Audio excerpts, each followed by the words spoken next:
Dear students, today I am going to teach you on how to work out problems on interest on drawings.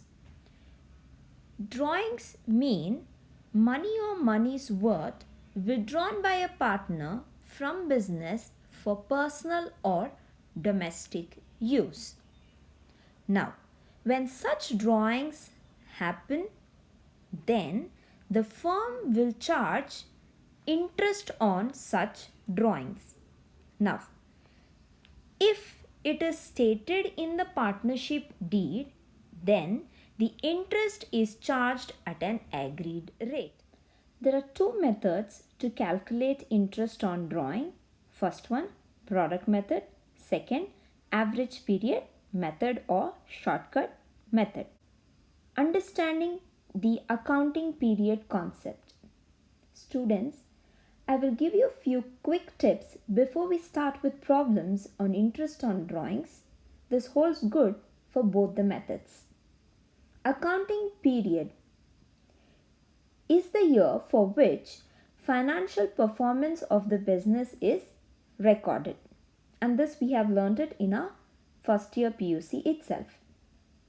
We call the financial year as the accounting year. Okay, and the accounting year begins on 1st April and ends on 31st of March.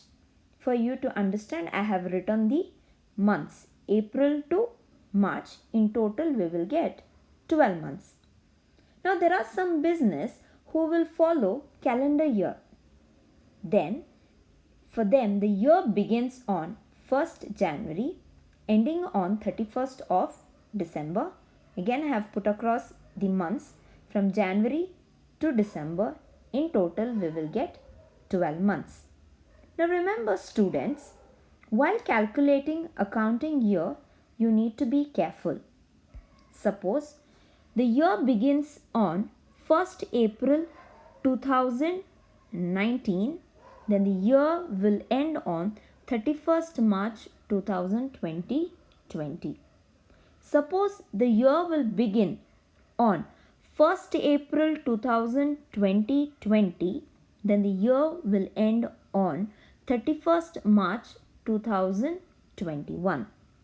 Whereas in calendar year, suppose the year begins on 1st of January 2019, the year will end on 31st December 2019. We know that in order to calculate interest on drawings, interest is charged at an agreed rate for the period money remained outstanding from the partners during an accounting year. Now, in order to calculate the interest on drawings, we need to know when the withdrawal happened. That is, in order to keep the problems very simple and easy, let us assume the withdrawal happens in the beginning of the month. So beginning of the month being first from April to March. Okay, 1st of April to 1st of March. Fine. Now, how do we calculate outstanding months? That is the period where the money remained outstanding from the partners during an accounting year. Now suppose if the withdrawal happens on 1st of April. So starting from April till the year ending, we will get 12 months. I have taken this as the example. 1st April 2019 to 31st March 2020. So this is 1st April 2019, okay, ending on 31st March 2020. Likewise, suppose the withdrawal happens on 1st of June, okay. Now, from June to March, we will get 10 months. Okay. Likewise, if you keep on withdrawing in different months, we will get different outstanding months. Let's say suppose the withdrawal happens on 1st January 2020, you will get 3 months. So for you, I have done a quick chart to understand the outstanding months. Okay, the outstanding months, if you withdraw on 1st of April, it will be 12 months. 1st of May, it will be 11 months. 1st of June, you will get 10 months. 1st of December, you will get 4 months. Fine. Now suppose the withdrawal happens, okay, at the end of the month. So when is the end? End can be on 30th or 31st. Okay, so withdrawal happens at the end of every month, 30 or 31st. Okay, except for February. Okay, this you need to understand, and you know the concept why we will get 28 or 29 days. So end of every month. Now how do we calculate outstanding months? When you're calculating outstanding months, okay, suppose if your withdrawal happens on 30th of April, ignore this month. If you ignore this month, you are left out with 11 months. Suppose if you do withdrawal on 31st of May, leave that month, count down, you will get 10 months. Now you might wonder, ma'am, what if we withdraw on 31st of March, and 31st of March 2020 as per my example is the last day. If you ignore that month, you go to the next financial year or the accounting year. So therefore you are just left out with 0 months. Now let's see how do we present the outstanding months if the withdrawal happens at the end of every month. So 30 April, leave this month, you will get 11 months, right? Likewise, you have the different outstanding months depending upon the date of withdrawal. Beginning of every month, end of every month. Please fix this in your mind, okay? Or maybe you make a small chart in your room, okay, till you understand the concept of outstanding months. Or very simple, take out your calendar, roll the calendar. Okay, roll out the calendar, see for the months, see for the dates. I'm sure with this chart in next 2 problems, you should be able to understand the concept of outstanding months.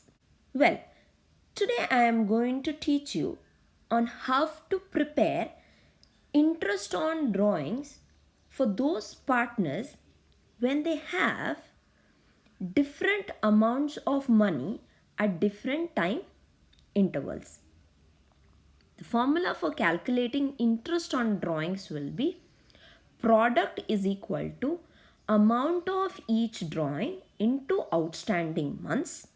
Interest is equal to total product into rate into 1 divided by 12. Question number 1. Rohit and Udit are partners in a firm. During the year ended on 31st March 2020, Rohit makes the drawings as under. Date of drawings, amount. 1st August 2019, rupees 5,000. 31st December 2019, rupees 10,000. 31st March 2020, rupees 15,000. Partnership deed provided that partners are to be charged interest on drawings at 12% per annum. Calculate the interest chargeable to Rohit's drawing by using product method. As per the partnership deed, okay, as per the partnership deed, partners are to be charged interest on drawing. So now, as per the question, we need to work out the problem under product method. First and foremost, Rohit and Udit are partners. During the year ended, so when is the year beginning for us? It is on 1st of April 2019 and the year will end on 31st March 2020. This is very important for us to remember. Who is withdrawing? Rohit is making the following withdrawals. If you observe, different dates with different amounts. Fine. Further, interest on drawings is calculated at 12% per annum. We need to charge interest using product method. Let's begin the solution. Calculation of interest on Rohit's drawing 31st March 2020. This is the year ending. To start the solution, first and foremost you need to make 4 columns. Date of drawings, amount, outstanding months, product. Okay. Next, if you observe the question, we have Rohit's drawings and amount. So what you should do while working out the solution, take the date of drawings and post as it is over here. Okay, so what do you get? 1st August, 31st December, 31st of March. Next, from the question, write the amounts as it is in your solution. So what you will get? 5,000, 10,000, 15,000. So these are the first 2 steps you should do. You will write date of drawings and amount as it is given in the question. Now, you need to calculate outstanding months. First one, the date of withdrawal is 1st of August. So 1st of August to the year is ending on 31st of March 2020. So till March, how many outstanding months you will get? You will get 8 outstanding months. Next, 31st December. What you should do here? Ignore this month. So start your calculation from January 2020. So Jan, Feb, March. How many outstanding months? 3. Next, 31st March 2020. The year is also closing on 31st March 2020. The date of withdrawal is also 31st March 2020. If you ignore this month, you are left out with 0 outstanding months. Now, how do we calculate product? Product is equal to amount of each drawing into outstanding months. Amount of drawing into outstanding months. So 5,000 into 8, 40,000. 10,000 into 3, 30,000. 15,000 into 0. Please remember, anything that you multiply with 0, the answer has to be 0. Please don't make this mistake. Now, take the total of the product. So total of the product, that is 40,000 plus 30,000. Anything you add, that 0. Okay, no changes. You will get 70,000. I hope you are clear till this point of time. Now we need to calculate interest on drawings. Formula is interest is equal to total product into rate into 1 divided by 12. Total product is 70,000. Rate of interest is 12% per annum. Let's post the information. 70,000 into 12 divided by 100, that is 12%, into 1 divided by 12. So Rohit's interest on drawings is rupees 700. Now remember students, 1 mark is allotted for writing the formula. Okay. Presentation of your answer will carry the rest of marks. So in total, calculation of interest on drawings is a 6 mark problem. Thank you.